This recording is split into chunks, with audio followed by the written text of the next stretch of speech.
یہ کہانی ہے اقتدار کے نشے کی، ایک ایسی جنگ کی جو برفانی پہاڑوں پر لڑی گئی، لیکن اس کے شعلے پوری قوم کے دامن کو جلا گئے۔ یہ کہانی ہے ایسے فیصلوں کی جنہوں نے پاکستان کو دہشت گردی کی جنگ میں جھونک دیا اور ایک آزاد ریاست کو امریکی غلامی کی زنجیروں میں جکڑ دیا۔ کارگل کی برفانی چوٹیوں سے شروع ہونے والا کھیل 9/11 کے بعد قوم کو ایک فرنٹ لائن سٹیٹ میں بدلنے تک پہنچا۔ سازشیں، ناکام پالیسیاں اور بے گناہ عوام کا خون، یہ سب کس کے فیصلوں کا نتیجہ تھا؟ آج ہم پردہ اٹھائیں گے اس شخصیت کے راز سے جو خود کو قوم کا نجات دہندہ کہتی تھی، لیکن تاریخ نے اسے ایک متنازع کردار کے طور پر یاد رکھا۔ جی ہاں، آج ہم بات کریں گے پرویز مشرف کی۔ پرویز مشرف اور کارگل جنگ کی کہانی ایک ایسا باب ہے جو پاکستان کی تاریخ میں راز، تضادات اور المناک نتائج کے ساتھ جڑا ہوا ہے۔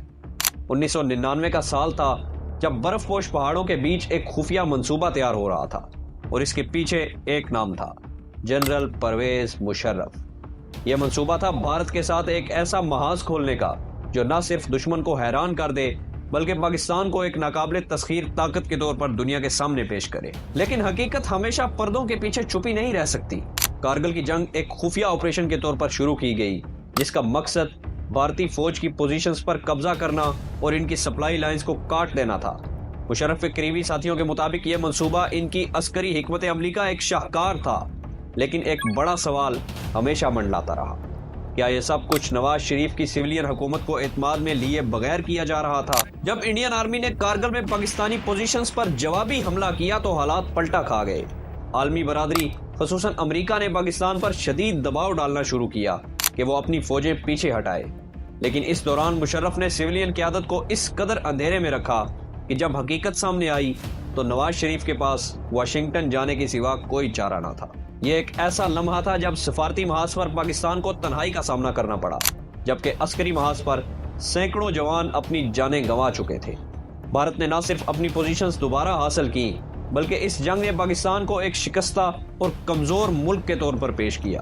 کہتے ہیں کہ کارگل کے برف پوش پہاڑ صرف خون کے دبے ہی نہیں بلکہ اس غلط حکمت عملی کی گواہی بھی دیتے ہیں جس نے پاکستان کو دنیا کے سامنے شرمندہ کیا۔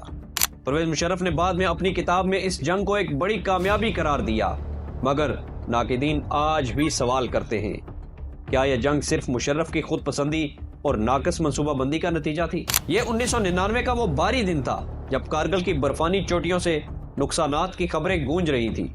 جنگ کی ناکامی پاکستان کے لیے سفارتی اور عسکری محاذ پر تباہی کا باعث بن رہی تھی۔ جنرل پرویز مشرف، جو کارگل کی جنگ کے ماسٹر مائنڈ تھے، اس وقت اپنی حکمت عملی کو بچانے اور اپنے آپ کو معصوم ثابت کرنے کی فکر میں تھے، لیکن اس سب کے بیچ ایک اور منصوبہ جنم لے رہا تھا، ایک ایسا منصوبہ جس نے پاکستان کی سیاست کا دھارا ہمیشہ کے لیے بدل دیا۔ پرویز مشرف نے اپنے قریبی ساتھیوں کے ساتھ ایک خفیہ میٹنگ بلائی۔ ان کے ذہن میں ایک بات واضح تھی: کارگل کی ناکامی کا ملبہ نواز شریف پر ڈالنا ہے اور اس کی بنیاد پر ان کی حکومت کا خاتمہ کرنا ہے۔ مشرف نے اپنے ساتھیوں کو باور کرایا کہ ملک کو بچانے کے لیے ہمیں سخت فیصلے لینے ہوں گے۔ اگر ہم آج بھی چپ رہے تو تاریخ ہمیں کبھی معاف نہیں کرے گی۔ اس دوران نواز شریف شدید دباؤ میں تھے۔ کارگل کی جنگ کی ناکامی اور عالمی برادری کا دباؤ ان کے کندھوں پر پہاڑ بن کر ٹوٹ رہا تھا۔ انہیں واشنگٹن جا کر صدر کلنٹن سے ملاقات کرنی پڑی، جس کے نتیجے میں پاکستانی فوج کو کارگل سے پسپائی اختیار کرنی پڑی۔ نواز شریف اس دباؤ کے باعث پہلے ہی کمزور ہو چکے تھے اور مشرف اس کمزوری کا بھرپور فائدہ اٹھانے کے لیے تیار تھے۔ نواز شریف کے امریکہ سے واپس آتے ہی مشرف نے کارگل کی ناکامی کو نواز شریف کی سیاسی مداخلت کا نتیجہ قرار دے دیا۔ وہ کہتے رہے کہ ہم جیت سکتے تھے اگر سویلین حکومت نے ہمیں آزادانہ فیصلے کرنے دیے ہوتے۔ اس بیانیے کو فوج کے اندر اور عوام کے سامنے اس قدر مؤثر انداز میں پیش کیا گیا کہ لوگوں کا اعتماد نواز شریف سے اٹھ گیا۔ پھر وہ دن آیا، 12 اکتوبر 1999، جب نواز شریف نے مشرف کو آرمی چیف کے عہدے سے ہٹانے کی کوشش کی، لیکن مشرف اس کھیل میں کئی قدم آگے تھے۔ جب نواز شریف نے جنرل ضیاء الدین کو نیا آرمی چیف تعینات کرنے کا حکم دیا تو مشرف کے ساتھی جرنیل فوری حرکت میں آئے۔ وہ خود سری لنکا کے دورے سے واپس آ رہے تھے اور اسی دوران فوج نے وزیر اعظم ہاؤس کا محاصرہ کر لیا۔ نواز شریف کو گرفتار کر لیا گیا اور مشرف نے ملک کی باغ دوڑ سنبھال لی۔ قوم کے نام اپنے خطاب میں انہوں نے کہا کہ ملک کو بچانے کے لیے یہ قدم ناگزیر تھا، لیکن حقیقت یہ تھی کہ کارگل کی ناکامی اور اس کے اثرات کو چھپانے کے لیے نواز شریف کی حکومت کا خاتمہ کیا گیا۔ یہ ایک ایسی سیاسی چال تھی جو انتہائی شاطرانہ مگر بے رحمانہ تھی۔ مشرف نے اپنی ناکامی کو نہ صرف چھپایا بلکہ اسے اپنے اقتدار پر قبضے کے جواز کے طور پر پیش کیا، اور یوں پاکستان کی تاریخ کا ایک اور سیاہ باب لکھا گیا، جہاں ایک جنگ کے نتائج نے نہ صرف سینکڑوں جانیں لی بلکہ جمہوریت کی بنیادوں کو بھی ہلا کر رکھ دیا۔ پرویز مشرف کے اقتدار کا ایک فیصلہ، ایک لمحہ جس نے پاکستان کو تاریخ کی بدترین آزمائشوں میں جھونک دیا۔ 9/11 کے بعد جب امریکہ نے دہشت گردی کے خلاف جنگ کا اعلان کیا تو مشرف کے لیے دو راستے تھے، یا تو امریکہ کے ساتھ ہو جائیں یا اس کے خلاف۔ لیکن مشرف نے فوری طور پر واشنگٹن کا ہاتھ تھام لیا۔ انہوں نے امریکہ کو پاکستانی سرزمین، اڈے اور فضائی حدود تک رسائی دی، اور یوں پاکستان ایک آزاد ریاست سے ایک فرنٹ لائن سٹیٹ میں تبدیل ہو گیا۔ یہ اتحاد کسی معاہدے سے زیادہ ایک حکم تھا جس نے پاکستان کی خود مختاری پر کاری ضرب لگائی۔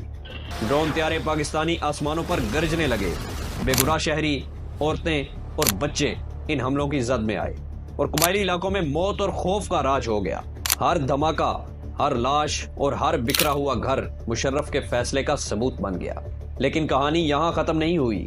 اس جنگ نے انتہا پسندی کے اس جن کو بوتل سے نکال دیا جسے قابو کرنا مشکل تھا۔ شدت پسند گروہوں نے انتقام کی آگ میں پاکستان کے شہروں کو خاک اور خون میں نہلا دیا۔ لال مسجد آپریشن نے اس آگ کو مزید ہوا دی، اور خودکش حملوں کی لہر نے ہر گھر کو غم کا نشان بنا دیا۔ عوام سڑکوں پر نکلے، نعرے بلند ہوئے، یہ جنگ ہماری نہیں، لیکن مشرف اپنے فیصلے کا دفاع کرتے رہے۔ ان کا دعویٰ تھا کہ یہ پاکستان کے مفاد میں ہے، مگر حقیقت یہ تھی کہ ایک طاقتور حکمران کا ایک فیصلہ قوم کے گلے میں غلامی کا توق ڈال چکا تھا، اور پاکستان کو خوف، جنگ اور انتہا پسندی کے اندھیروں میں دھکیل دیا تھا۔ مشرف کے دور میں جمہوریت ایک ایسا کھیل بن گئی تھی جس کے مہرے سیاستدان تھے اور کٹ پتلیاں مشرف کے ہاتھوں میں۔ انہوں نے سیاستدانوں کو اپنی مرضی کے مطابق استعمال کرنے کے لیے احتساب کا نعرہ بلند کیا، لیکن یہ احتساب دراصل سیاسی مخالفین کو کچلنے کا ہتھیار تھا۔ قومی احتساب بیورو نیب کا قیام عمل میں آیا، جس کے ذریعے مخالف سیاستدانوں کو جیلوں میں ڈالا گیا، ان پر مقدمات قائم کیے گئے اور وفاداریاں تبدیل کروانے کے لیے دباؤ ڈالا گیا۔ جو سیاستدان ان کے سامنے جھک گئے انہیں اقتدار کے ٹکڑے دیے گئے، اور جو انکار پر ڈٹے رہے انہیں چور اور غدار کے القابات سے نوازا گیا۔ مشرف نے اپنی مرضی کی جماعتیں بنانے کے لیے مسلم لیگ کاف کو پروان چڑھایا، جنہیں لوگ کنگز پارٹی کے نام سے بھی یاد کرتے ہیں۔ پارلیمنٹ جو عوام کی آواز ہونی چاہیے تھی، ایک ربڑ سٹیمپ بن کر رہ گئی، اور اقتدار کے اصل فیصلے ایوان صدر میں ہونے لگے۔ جمہوریت کا یہ تماشا قوم کے سامنے ایک تلخ حقیقت بن چکا تھا، جہاں سیاستدان اپنی بقا کے لیے درباروں کے چکر لگا رہے تھے اور مشرف ایک شہنشاہ کی طرح فیصلے صادر کر رہے تھے۔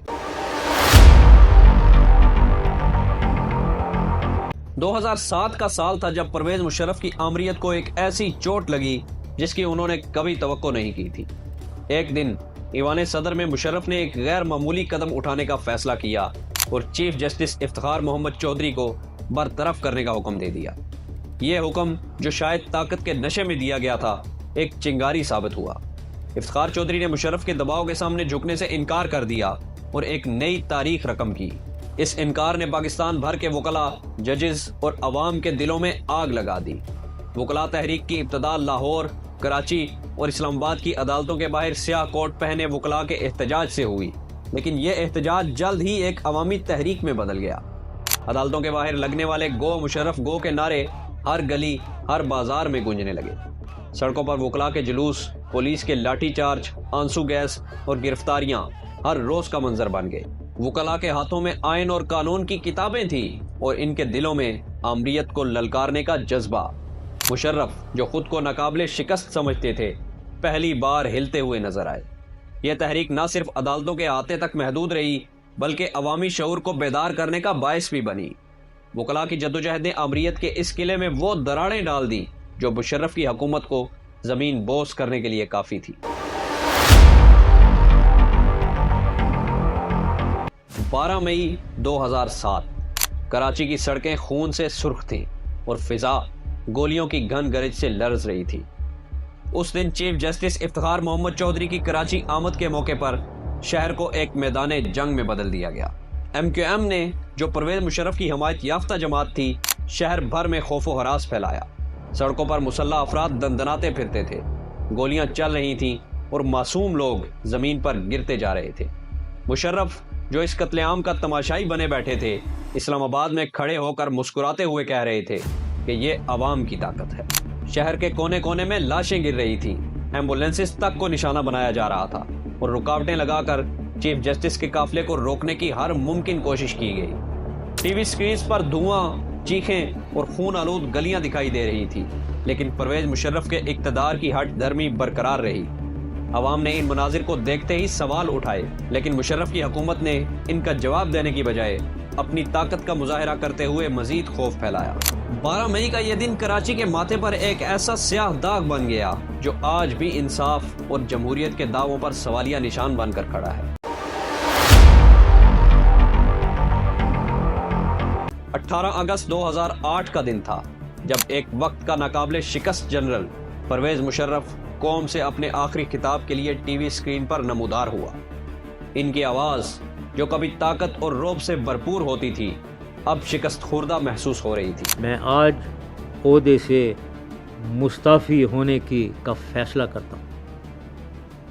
میری ریزگنیشن آج speaker of the national assembly کے پاس پہنچ جائے گی. میں نے ہمیشہ پاکستان کے مفاد میں فیصلے کیے. مشرف کا یہ جملہ ایک ایسے حکمران کا اعتراف بن گیا جو اب عوامی حمایت کھو چکا تھا.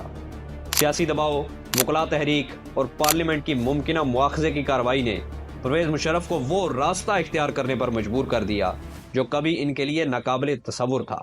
چند لمحوں میں انہوں نے اپنے استعفے کا اعلان کیا اور یوں 9 سالہ آمریت کا دور اپنے انجام کو پہنچا. سینکڑوں پاکستانیوں کو اٹھا کر امریکہ کے حوالے کرنا, اکبر بگٹی کا قتل, باجوڑ کے مدرسے پر بمباری اور 2007 کی ایمرجنسی سمیت مشرف صاحب کے سینکڑوں ایسے جرائم ہیں جن کو بیان کرنا شاید ایک ویڈیو میں ممکن نہیں. استعفے کے بعد پرویز مشرف ایک خاموش جلاوطنی کی زندگی گزارنے دبئی چلے گئے. وہ سیاست میں واپسی کے خواب دیکھتے رہے لیکن ان کی واپسی کی ہر کوشش ناکام رہی. وقت گزرتا گیا اور ایک وقت آیا جب وہ ایک بیماری کی گرفت میں آ گئے جو انہیں موت کے قریب لے گئی. 5 فروری 2023 کو دبئی کے ایک اسپتال کے کمرے میں پرویز مشرف کی زندگی کا چراغ بجھ گیا. ایک ایسا شخص جو کبھی طاقت کی بلندیوں پر تھا اب ایک خاموش موت کے ساتھ تاریخ کے صفحات میں دفن ہو گیا. ان کی زندگی, ان کے فیصلے اور ان کے اقتدار کا انجام ایک یاد دہانی ہے کہ اقتدار کا نشہ عارضی ہے لیکن تاریخ کے فیصلے ہمیشہ رہتے ہیں.